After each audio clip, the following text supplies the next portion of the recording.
Isa na namang mapagpalang araw sa inyong lahat, mga minamahal naming tagapakinig, dito sa ating channel na Sityo Bangungot. Ito na naman po ang inyong lingkod, Jupiter Torres, na maghahatid sa inyo ng isa na namang kwentong magpapakilabot sa inyong balahibo para sa araw na ito. Naranasan mo na bang magkaroon ng tinatawag na stalker? Samahan niyo akong tunghayan ng kwentong hango sa tunay na karanasan ng dalawa nating letter sender for today na halos may magkatulad na karanasan. Halina't pakinggan natin ang kanilang kwento.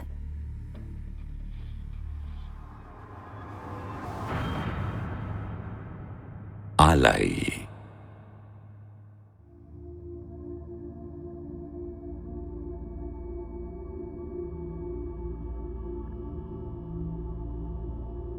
Mapagpalang araw po sa lahat. Kumusta po kayo mga kapwa ko tagapakinig dito sa channel ng Sityo Bangungot? Ako nga po pala si Keith, 29 years old, nagtatrabaho bilang isang call center agent sa isang BPO company dito lang po sa Makati. I have this story na medyo matagal-tagal ko na rin pong gusto sanang i-share sa iba. Kaya lang ay palagi akong nauunahan ng takot. It's been almost 4 years mula nang mangyari po sa akin ang insidenteng ito na talagang nagbigay sa akin ng matinding trauma. Na hanggang ngayon po ay daladala ko pa rin at ni hindi ko magawang sabihin sa kahit na sino. That's why I'm very thankful po nang isang beses ay napadaan ako sa channel niyong ito.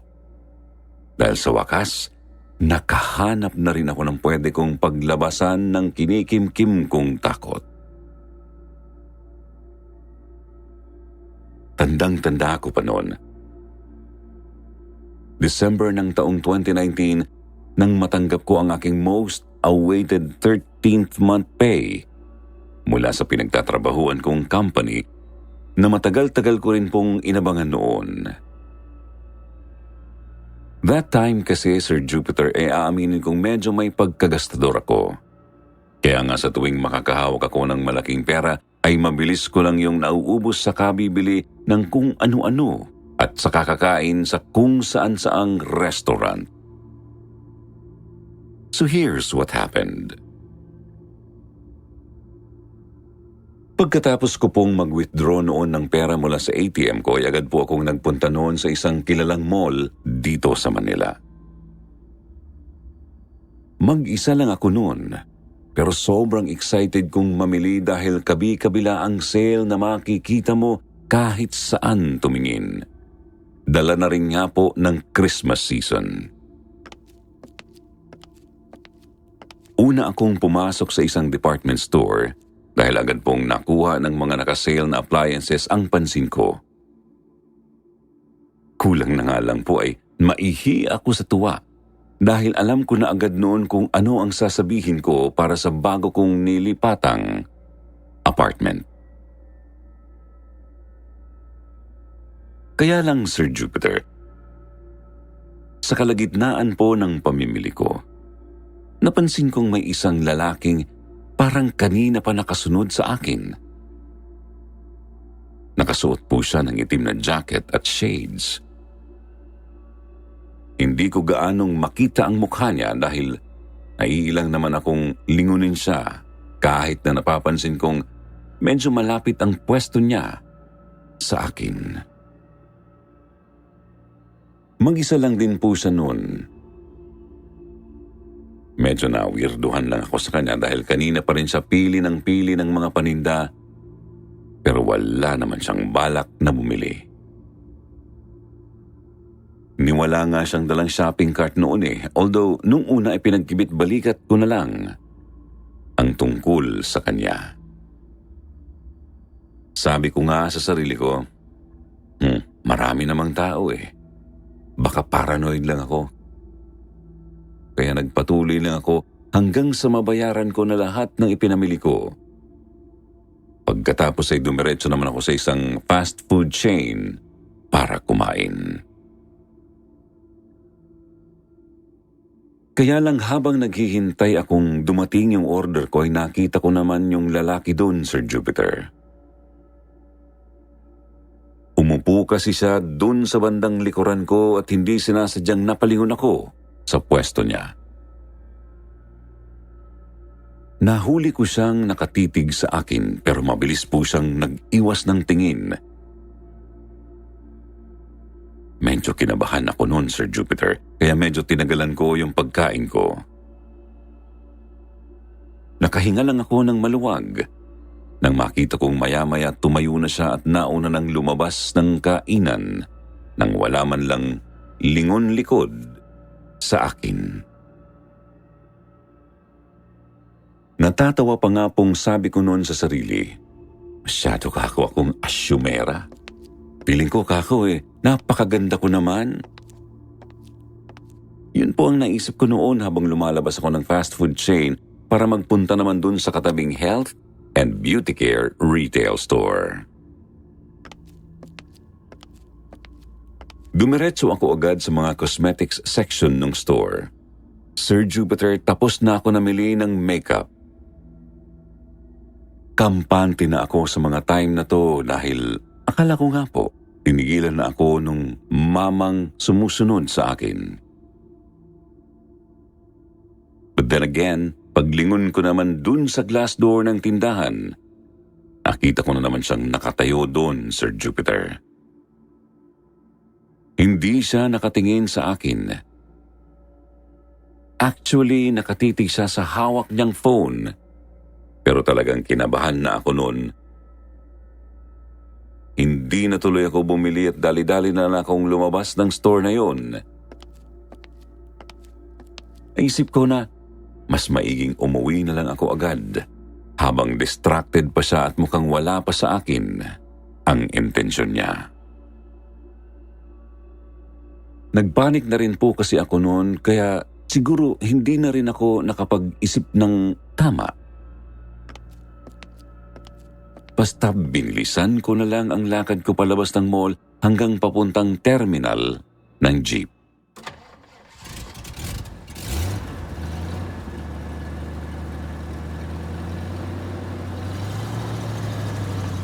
Nakasakay pa naman ako ng safe noon hanggang sa maya-maya natatanaw ko na yung iskinitang papasok kung nasaan yung inuupahan kong apartment. Inihinto naman po agad ng driver yung jeep pagkatapos kong pumara. Pero Sir Jupiter, pagbaba ko pa lang, ganun na lang po ang gulat ko nung biglang may nagtakip ng bibig ko at hinila ako sa madilim na parte ng daan. Huwag kang sisigaw, kundi sabog yung bungo mo sa akin. Dumagundong na po ng napakalakas ang dibdib ko noon, Sir Jupiter. Tumulo agad ang luha ko sa sobrang takot habang nakikiusap ako sa lalaking yon na huwag niya akong sasaktan. Kuya, ano po bang kailangan niyo? Sa inyo na po lahat itong pera ko. Huwag niyo lang po akong saktan, please.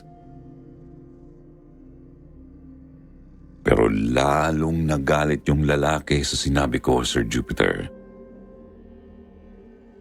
Hindi niya raw kailangan ng pera ko. Sabi niya pa sa akin, matagal na raw niya akong tinitiktikan. Lahat ng kilos ko, binabantayan dahil gusto raw niya akong gawing alay. Iaalay niya ako para hindi matuloy ang gyerang malapit ng maganap dito sa mundong ibabaw. Pagkasabi niya noon, Sir Jupiter, ang agad pumasok sa isip ko ay ang salitang baliw. Sira ang ulo ng lalaking kaharap ko na ng mga sandaling yon na lalo pong nagpadagdag sa takot na nararamdaman ko. Ayaw niya ng pera. gusto niya raw akong gawing alay. Sobrang gulo po ng mga sinasabi niya at halos hindi yun ma-absorb lahat ng utak ko.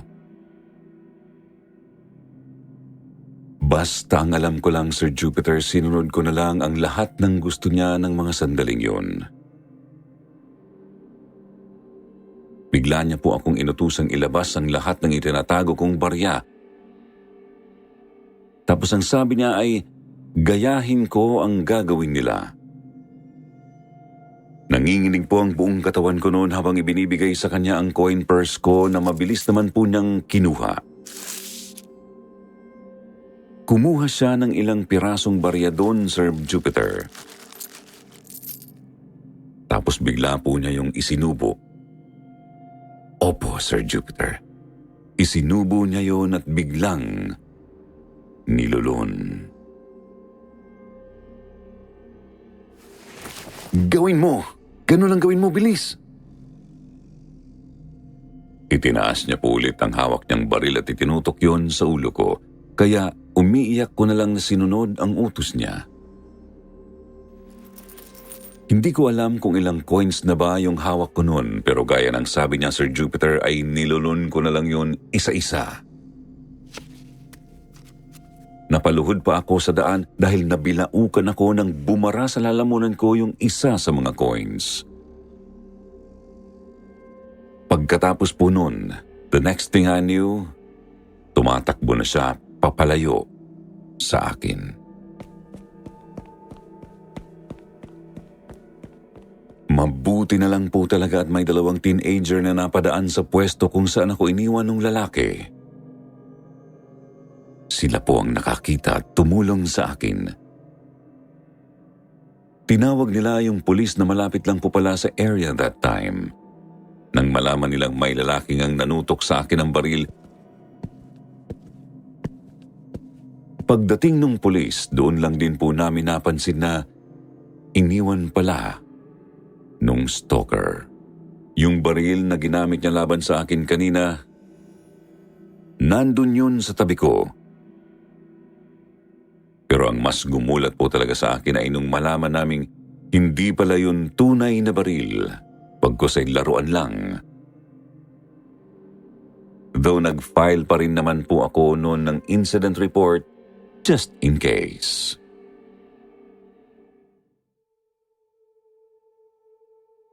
Grabe po ang trauma na idinulot sa akin ng insidenteng yun, Sir Jupiter, na hanggang ngayon po ay nagpapataas pa rin ang balahibo ko sa tuwing maaalala ko yun.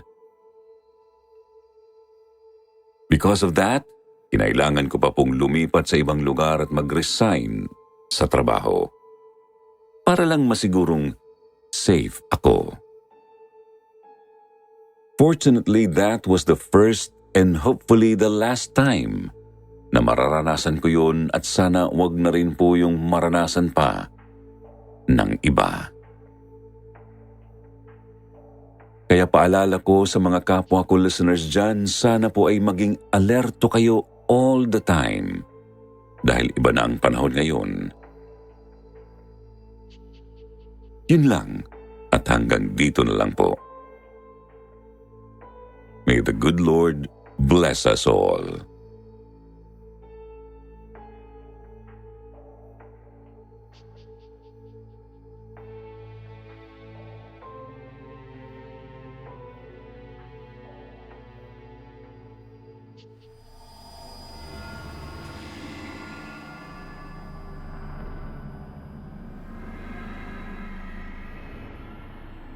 Alaga.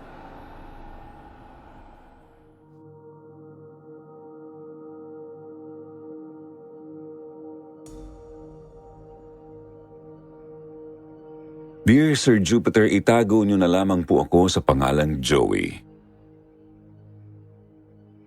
Isang 52 anyos na safety officer sa isang pabrika dito lamang po sa Laguna. Meron lang kasi akong naalalang kwento na nangyari sa akin nung binata pa ako at gusto ko sana itong ibahagi sa inyo. Hanggang ngayon kasi ay palaisipan pa rin sa akin ang pangyayaring ito sa buhay ko. Kahit mahigit 2 dekada na rin yata ang nakalipas, buhat ng ito ay mangyari. Binata pa ako ng mga panahong yon. Siguro naglalaro sa 19 hanggang 20 ang edad ko. Yun ang unang pagkakataong nabigo ako sa pag-ibig. Hiniwalayan kasi ako ng nobya ko ng mga panahong yon dahil nagsimula pong lumobo ang timbang ko buhat nang masangkot ako sa isang malalang aksidente. Nabundol po kasi ako noon ng kotse at naging malala ang tama noon sa paa ko. Siguro mga ilang buwan din akong hindi nakalakad at nagdulot yun sa akin ng matinding depresyon na siyang naging dahilan naman para ituon ko sa pagkain ang halos lahat ng atensyon ko. Sa sobrang pag-aalala ng mga magulang ko noon na baka kung anong gawin ko sa sarili ko dahil sa paghihiwalay namin ng nobya ko, niregaluhan niya ako ng alagang aso. Napinangalanan ko pa noon bilang Blue. Yun din po kasi ang kulay ng collar na nakakwintas sa leeg niya nung ibigay siya sa akin ni na tatay. Maganda raw ang pag-aalaga ng aso, anak. Ang sabi nila, handa raw silang saluhin ang lahat ng sakit o kapahamakang ibabato sa inyo ng tadhana, kapalit ng maayos na pagtrato at pagmamahal na ibibigay mo sa kanya. Tinawanan ko pa si tatay noon nang sabihin niya yon sa akin dahil sabi ko nga masyado siyang corny. Pero hindi ko naman nakalaing totoo pala ang sinasabi niya at mabilis yung patutunayan sa akin ng tadhana.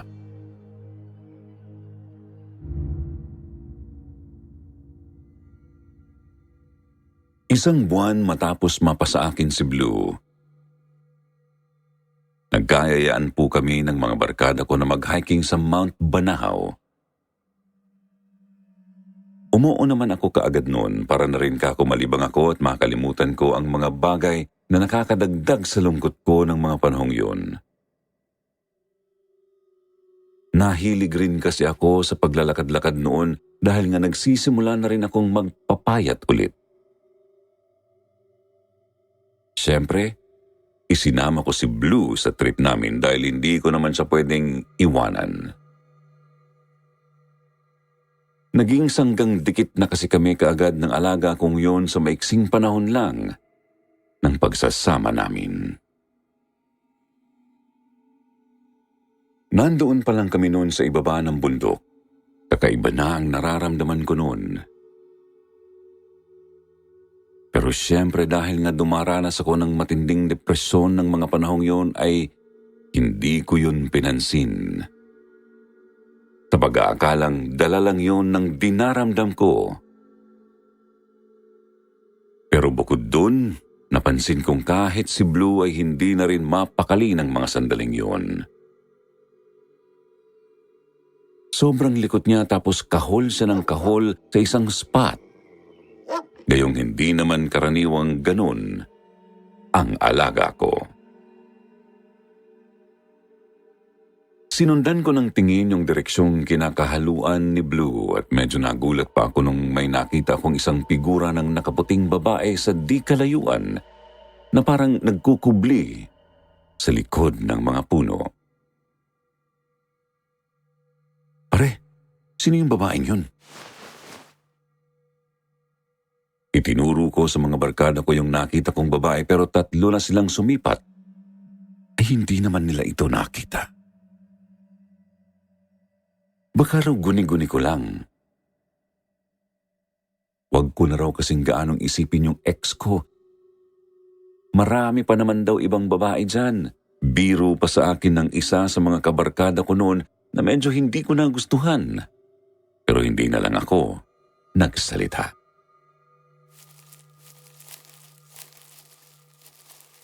Nagpatuloy kami sa pag-akyat sa bundok. Hindi Hindi ako nagre-react kahit na ng mga sandaling yun. Pakiramdam ko talaga may sumusunod sa akin. Palinga-linga tuloy ako sa paligid. Tapos medyo nahuhuli pa akong maglakad sa mga kaibigan ko dahil nga ho sa bigat ng timbang ko ng mga panahong yon. Maya-maya nakaramdam ako ng uhaw, kaya huminto muna ako saglit para sana uminom dun sa dala kong tubigan. Pero nakakaisang lagok pa lang yata ako noon nahagip na naman ng mata ko yung babaeng nakita ko kanina sa paanan ng bundok na nakatingin sa akin. Mas malapit na ang pwesto niya sa akin sa pagkakataong ito kaya lalo akong natakot. Mas naaaninag ko na kasi ang mukha niya. Napakapangit ng balat nito sa mukha. Parang maihahalin tulad ko yun sa balat ng katawan ng puno. Mukha yung magaspang, tapos nagbibitak-bitak pa. Itim na itim ang mata ng babae, tapos nakangisi ng bahagya yung labi niya.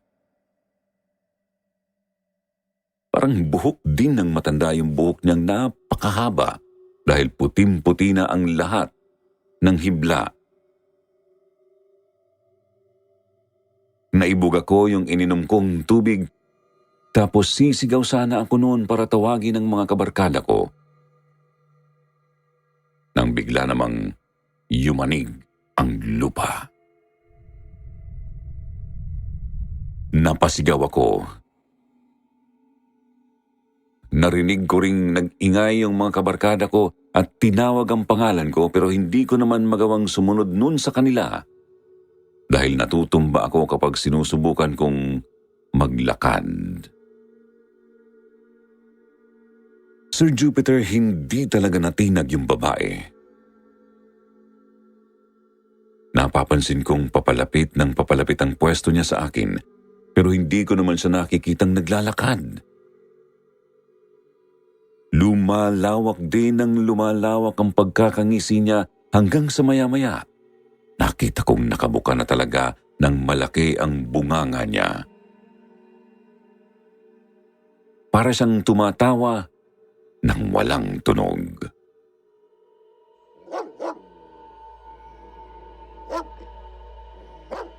Biglang nagtatahol si Blue. Tapos tumakbo siya papalapit dun sa pwesto ng babae. Hindi ko siya nagawang pigilan noon dahil lalo pang lumalakas noon ng pagyanig ng lupa hanggang sa bigla nang nawala sa paningin ko si Blue. Pero tinawag naman ako ng isa sa mga kasama ko. Hinila ako ng kabarkada ko, Sir Jupiter. Ayoko pa nga sanang sumama nun sa kanya dahil balak kong hanapin si Blue. Pero pinili talaga nila akong unahin muna ang sarili ko at hindi ko raw maililigtas si Blue kapag pati ako napahamak din. Kaya napilitan akong pahupain muna saglit yung lindol. Hindi ko alam kung gaano katagal ang inilagi namin dun sa ibabaw ng bundok, Sir Jupiter, pero ang natatandaan ko ay inabot kami noon ng dapit hapon. Isa kasi sa mga kabarkada namin ang nagsabi na baka raw biglang mag-landslide habang bumababa kami ng bundok. Kaya mas maigi raw kung maghihintay muna kami ng ilang oras bago kami bumaba. So ganun nga ang ginawa namin. Pero nung medyo padilim na nga ay parang nakaramdam ako ng bigat sa katawan ko. Hindi ko mawari. Pero bigla akong nalungkot nun. Hindi ko yun ininda hanggang sa nagkayayaan na nga kaming bumaba ng bundok. Hanap pa rin ako ng hanap kay Blue ng mga sandaling yun. Isinisigaw namin ang pangalan niya. Sobrang bigat na talaga ng nararamdaman ko ng mga sandaling yun dahil pakiramdam ko. Parang lahat na lang yata ng malapit sa akin ay kinukuha. Pare, hayaan mo na yung alaga mo. Malamang naligaw na yun. Nagkomento pa ng ganon yung isang barkada ko kaya lalo akong napikon. Muntik na sana kaming magsuntukan nun kung hindi lang ako nadulas dun sa nayapakan kong napakalagkit at mainit-init pang likido. Nakaramdam ako ng pagkabwisit. Kapag minamalas ka nga naman kako sa sarili ko, tiningnan ko kung ano yung malagkit na bagay na yun at nakita kong putik pala yun na parang may nakahalong kung anong kimikal. Kulay itim kasi yun, parang dinurog na aspalto. Nakakadiri ang itsura dahil nababanat-banat pa yun nang tinangka kong iangat yung paa ko. Pare, hindi ba alaga mo yan? Biglang itinuro ng isang kabarkada ko yung kulay asul na telang nakalubog dun sa nayapakan kong kulay itim na putik. Talagang nanlaki ho ang mata ko nang makita kong yun yung collar ng alaga kong aso. Kay Blue yun. Bigla akong napatunghay. Hindi ko alam kung bakit parang pakiramdam ko may nakatingin pa rin sa akin ng mga sandaling yun. Nagpalinga-linga ako sa paligid. Nung mapadako sa pinanggalingan namin kanina ang paningin ko, nakita ko naman yung babae doon. Kumakaway sa akin. Parang nagpapaalam.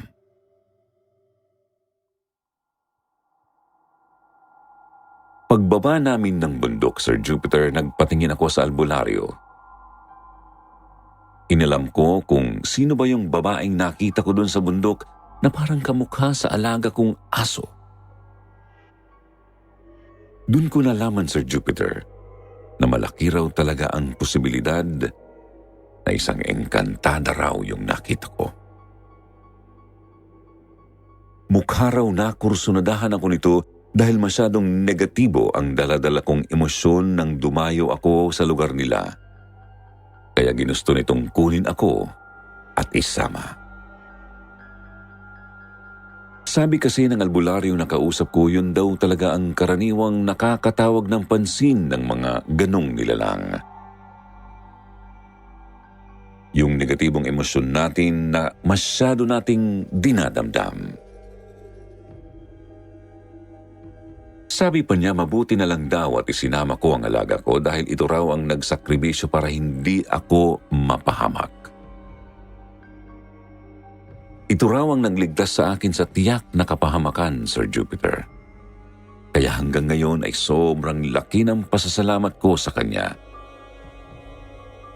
Kaya nga po lahat ng sumunod, kung nagiging alabang aso, ay isinunod ko ang pangalan sa kanya.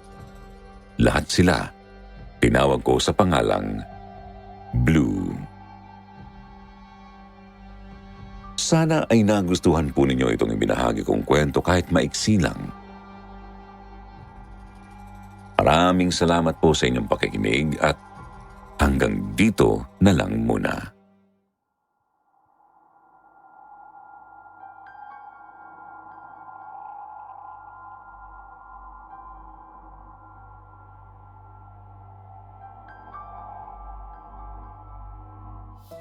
At ngayon naman, syempre ang inyong laging hinihintay bawat pagtatapos ng episode ang ating shoutout portion. Shoutout kay Tessie Lopez, Jamalia Sarip, TFA Lockhart, congratulations Zenaida, Kathy Franco, Zairila, Honey Cruz, Sunshine, Lizelle, at Sassy Girl. Basahin naman natin ang ilan sa mga magagandang komento mula kay Sia Labete at Claire. Sabi niya po, maraming salamat sa lahat ng bumubuo ng Sitio Bangungot, Kwentong Takip Silim. Mabilis matapos ang mga ginagawa ko dahil nalilibang ako sa pakikinig sa inyo. Sabi naman ni Claire, hello po, more power po sa inyo Sir Jupiter, sana po ay tumagal pa ang channel na ito. God bless po, maraming salamat sa magagandang kwento. Sa mga hindi po nabanggit, sa susunod na linggo na lang po. Huwag niyo pong kalimutang mag-reply sa ating shoutout box na nasa comment section para ma-shoutout ang pangalan niyo. Muli po mula sa bumubuo ng Kwentong Takip Silim at Sitio Bangungot. Ito po ang inyong lingkod, Jupiter Torres. Nagpapasalamat.